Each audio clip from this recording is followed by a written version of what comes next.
Selamat pagi sejahtera, shalom ibu bapak saudara-saudara jemaat GPIB sejahtera di DKI Jakarta yang diberkati Tuhan, salam sehat semua. Saudara-saudara, hari ini kembali kita boleh menikmati perjalanan hidup kita begitu indah karena Tuhan sudah menyertai saudara dan saya sampai di penghujung minggu kerja kita. Tentulah kita berbangga, kita punya Tuhan yang begitu baik, yang begitu setia melayani dan begitu setia menemani saudara dan saya, bahkan melindungi dimanapun kita berada, dan kini kita ada di akhir pekan. Mari kita sama-sama bersyukur kepada Tuhan atas segala pemeliharaan dan bahwasanya kasih setianya tetap selama-lamanya. Mari kita satu dalam doa. Bapa di sorga, di akhir pekan ini kembali kami sujud menyembah. Kami bersyukur dan bersuka cita. Kami memiliki Tuhan yang begitu baik yang memelihara kami sampai hari ini. Pagi hari di akhir pekan ini kami ingin menyerahkan diri kami ketika kami akan kembali disegarkan oleh firman-Mu. Karuniakan Roh Kudus-Mu yang membuat kami semua dapat memahami dan mengerti akan firman Tuhan. Kami mau serahkan seluruh doa kami di pagi hari ini dalam syukur kami, dalam nama Yesus Kristus, firman yang hidup. Amin.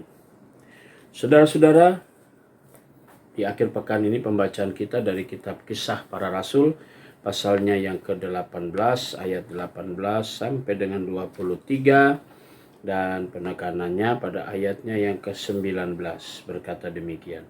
Lalu sampailah mereka di Efesus. Paulus meninggalkan Priskila dan Aquila di situ. Ia sendiri masuk ke rumah ibadat dan berbicara dengan orang-orang Yahudi.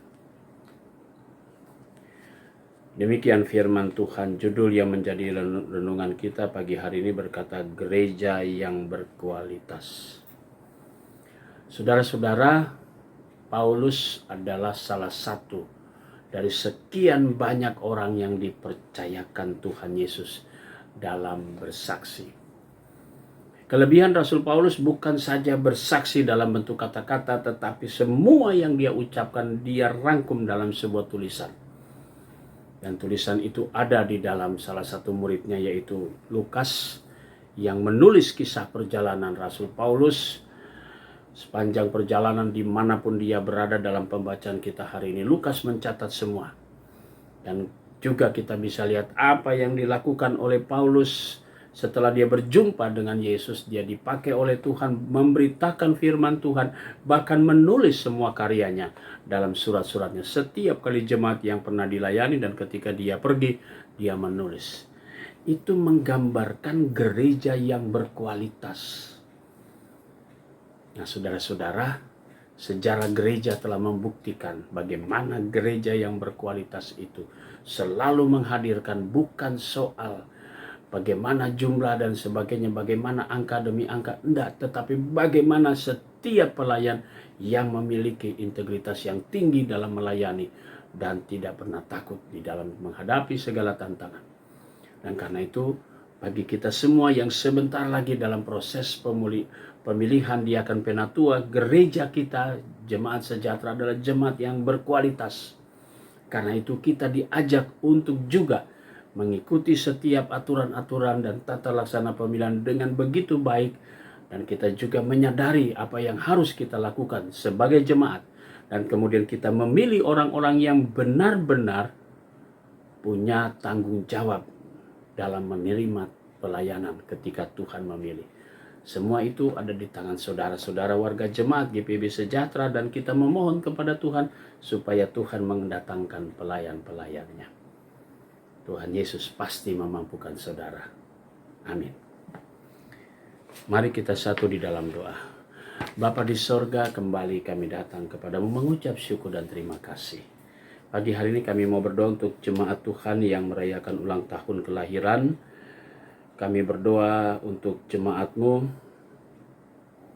Saudari Yudit Anastasia Lilipori, Saudari Arliana Yovani Manopo, dan Saudari Yosina Immanuel Sahilangi.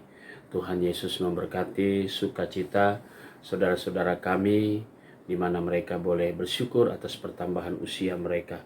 Demikian juga untuk keluarga-keluarga yang merayakan ulang tahun kelahiran, ulang tahun perkawinan. Kami berdoa untuk keluarga Bapak Benjamin Tobing dan Ibu Mulyati. Demikian juga dengan keluarga Bapak Saud Rudolf Kartinus Lubis dan Ibu Eti Sukarti. Tuhan memberkati sukacita keluarga-keluarga yang boleh bertambah usia perkawinan mereka.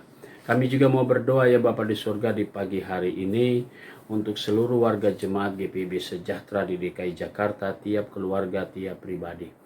Kami juga mau berdoa ya Bapa di surga di pagi hari ini untuk jemaat-Mu yang sudah lanjut usia.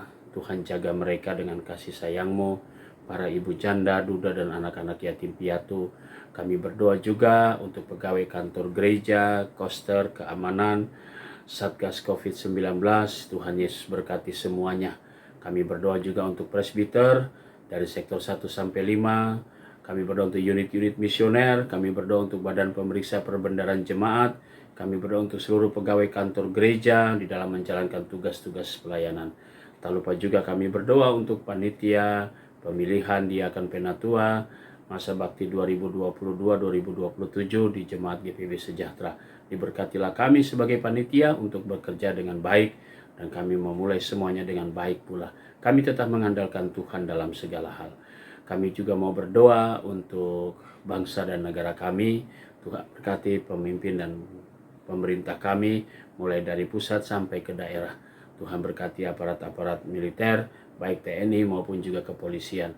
Berikan kedamaian bagi negara kami. Berikanlah berkat Tuhan untuk senantiasa menjaga memelihara bangsa dan negara kami. Inilah doa syukur kami di pagi hari ini ya Bapa, di penghujung minggu kerja kami. Kami mau serahkan semuanya di dalam nama Tuhan Yesus, Juru Selamat kami yang hidup. Amin. Selamat pagi, selamat menikmati akhir pekan. Tuhan memberkati saudara.